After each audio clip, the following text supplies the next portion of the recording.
प्रभु यीशु मसीह में मेरे सभी विश्वासी भाई बहनों को मैं पास्टर अमूल्य राय की तरफ से प्यार भरा जय मसीह की। मैं आज परमेश्वर का वचन सुनने के लिए आप सबको दिल से स्वागत करता हूँ। तो आइए आज का वचन उत्पत्ति की किताब 28 अध्याय के 1 पद से 22 पद तक मैं आपके लिए पढ़ना चाहूँगा, क्योंकि परमेश्वर का वचन पढ़ने से हमें उसके वचन, उसके उद्देश्य हमारे जीवन में क्या है वो प्रश्न हो सकता है। तो आइए मैं आपके लिए पढ़ूंगा। तब इसाक ने याकूब को बुलाकर आशीर्वाद दिया और आज्ञा दी, तू किसी कनानी लड़की से विवाह न कर लेना। पद्दन अराम में अपने नाना बतूएल के घर जाकर वहाँ अपने मामा लमान की एक बेटी से विवाह कर लेना। सर्वशक्तिमान ईश्वर तुझे आशीष दे और फलवंत करके बढ़ाए, और तू राज्य के मंडली का मूल हो। वो तुझे और तेरे वंश को भी अब्राहम की सी आशीष दे कि तू यह देश जिसमें तू परदेशी होकर रहता है और जिससे परमेश्वर ने अब्राहम को दिया था उसका अधिकारी हो जाए। और इसाक ने याकूब को विदा दिया और वो पद्दन अराम को अरामी बतूएल के पुत्र लबान के पास चला, जो याकूब और एसाऊ का माता रिबेका का भाई था। अब हम 10 पद से आगे पढ़ते हैं। याकूब बेरशेबा से निकलकर हरान की ओर चला और उसने किसी स्थान में पहुंचकर रात वहीं बिताने का विचार किया, क्योंकि सूर्य अस्त हो गया था। इसलिए उसने उस स्थान के पत्थरों में से एक पत्थर ले अपना तकिया बनाकर रखा और उसी स्थान में सो गया। तब उसने सपने में क्या देखा कि एक सीढ़ी पृथ्वी पर खड़ी है और उसका सिरा स्वर्ग तक पहुंचा है और परमेश्वर के दूत उस पर से चढ़ते उतरते हैं। और यहोवा उसके ऊपर खड़ा होकर कहता है, मैं यहोवा तेरे दादा अब्राहम का परमेश्वर और इसाक का भी परमेश्वर हूँ। जिस भूमि पर तू लेटा है उसे मैं तुझको और तेरे वंश को दूंगा, और तेरा वंश भूमि की धूल के किनकों के समान बहुत होगा और पश्चिम, पूरब, उत्तर, दक्षिण चारों ओर फैलता जाएगा। और तेरे वंश के द्वारा पृथ्वी के सारे कुल आशीष पाएंगे।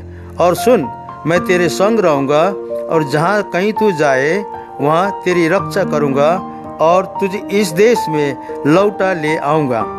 मैं अपने कहे हुए को जब तक पूरा न कर लूं तब तक तुझको ना छोड़ूंगा। तब याकूब जाग उठा और कहने लगा, निश्चय इस स्थान में यहोवा है, और मैं इस बात को न जानता था। और भय खाकर उसने कहा, यह स्थान क्या ही भयानक है। यह तो परमेश्वर के भवन को छोड़ और कुछ नहीं हो सकता, वरन वो स्वर्ग का फाटक ही होगा। भोर को याकूब उठा और अपने तकिया को पत्थर लेकर उसको खंभा गाड़ दिया और उसके सिरे पर तेल डाल दिया। उसने उस स्थान का नाम बेतेल रखा और उस नगर का नाम पहले लूज था। तब याकूब ने मन्नत मानी, यदि परमेश्वर मेरे संग रहकर इस यात्रा में मेरी रक्षा करे और मुझे खाने के लिए रोटी और पहनने के लिए कपड़ा दे और मैं अपने पिता के घर में कुशल क्षेम से लौट आऊं, तो यहोवा मेरा परमेश्वर ठहरेगा। और ये पत्थर जिनका मैंने खंभा खड़ा किया है परमेश्वर का भवन ठहरेगा। और जो कुछ तू मुझे दे उसका 10वां अंश मैं अवश्य ही तुझे दिया करूंगा। भाई बहनों, आप सभी ने इस वचन के द्वारा बहुत ऐसे आशीष पाए होंगे, लेकिन आज का जो विषय जिस बारे में मैं परमेश्वर का वचन लाने वाला हूँ उसका शीर्षक है परेशानी के बीच में आशीष। प्रिय भाई बहनों, कभी कभी हम ऐसे समस्याओं में फंस जाते हैं कि हम संकट और परेशानी में जकड़ जाते हैं और हम मन ही मन में सोचते हैं कि हमें इस परेशानी से निकलना ही होगा। यद्यपि हम परमेश्वर के अनुग्रह में विश्वास करते हैं, फिर भी हम ऐसा करने के लिए झुकते हैं, मानो उसकी सहायता केवल उसी समय उपलब्ध है जब हम उसके योग्य होते हैं। भाई बहनों, यह हम देखते हैं कि परमेश्वर का याकूब के साथ पहली बार आमना सामना होते हुए दिखाई देता है। ये जो है हमारे लिए एक खूबसूरत उदाहरण है। इससे पहले हम उत्पत्ति 27 अध्याय के 19 से लेकर 29 में देखते हैं कि याकूब ने अपने लिए आशीष पाने के लिए कैसे कैसे चाल अपनाया था।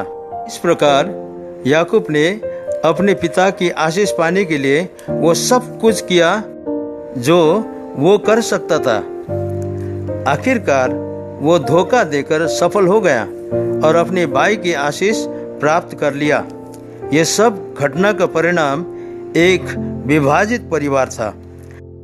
जब याकूब अपने क्रोधित भाई से भागा, जब रात हुई, याकूब हमेशा के लिए जीवन के एक आशीष से वंचित हो गया होता। परंतु आशीष एक निशानी छोड़ते हुए वहाँ पर थी कि याकूब ने परमेश्वर से मुलाकात की। परमेश्वर ने उसे दिखा दिया कि उसकी ज़रूरत जोखिम उठाकर आशीष पाना नहीं था, वो खुद ही आशीष था। उसके विचार का उद्देश्य भौतिक समृद्धि से कहीं महान था, क्योंकि इसी 28 अध्याय के 14 पद में लिखा है कि और तेरा वंश भूमि के धूल के किनकों के समान बहुत होगा और पश्चिम पूरब उत्तर दक्षिण चारों ओर फैलता जाएगा और तेरे वंश के द्वारा पृथ्वी के सारे कुल आशीष पाएंगे। और 15 पद के अनुसार परमेश्वर द्वारा सुरक्षित था, जो उसे कभी नहीं छोड़ने वाला था। इस तरह परमेश्वर कहता है, और सुन, मैं तेरे संग रहूँगा और जहाँ कहीं तू जाए वहाँ तेरी रक्षा करूँगा और तुझे इस देश में लौटा ले आऊँगा। मैं अपने कहे हुए को जब तक पूरा न कर लूँ तब तक तुझको ना छोड़ूंगा। मित्रों, यह एक ऐसा लेसन था जो याकूब अपनी पूरी जिंदगी भर सीखने वाला था और हम भी इसी तरह से सीखते जाएंगे।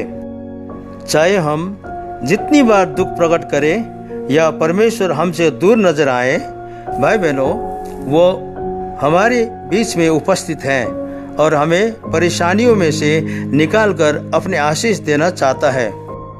मित्रों, आज के इस पवित्र वचन से हमें ये प्रमाण देता है कि परमेश्वर हमारे जीवन के लिए अपना प्रेम और उद्देश्य कभी नहीं त्यागता है। यदि आप आज परेशानियों के बीच में फंसे हैं और क्या करना क्या न करना कुछ समझ में आपको नहीं आ रहा है, तो मत घबराइए। आपसे परमेश्वर बेहद प्रेम करता है। उस प्रेम में आपके लिए परमेश्वर ने बहुत बड़ा उद्देश्य छुपा रखा है। मत सोचना कि मैं तो अब खत्म हो गया हूँ, मगर इसी परेशानियों के बीच परमेश्वर ने आपके लिए आशीष रखा है। क्योंकि नए नियम के फिलिपियों के पत्री 1 अध्याय के 6 पद में पौलुस इस तरह से कहता है, मुझे इस बात का भरोसा है कि जिसने तुम में अच्छा काम आरंभ किया है वही उसे यीशु मसीह के दिन तक पूरा करेगा।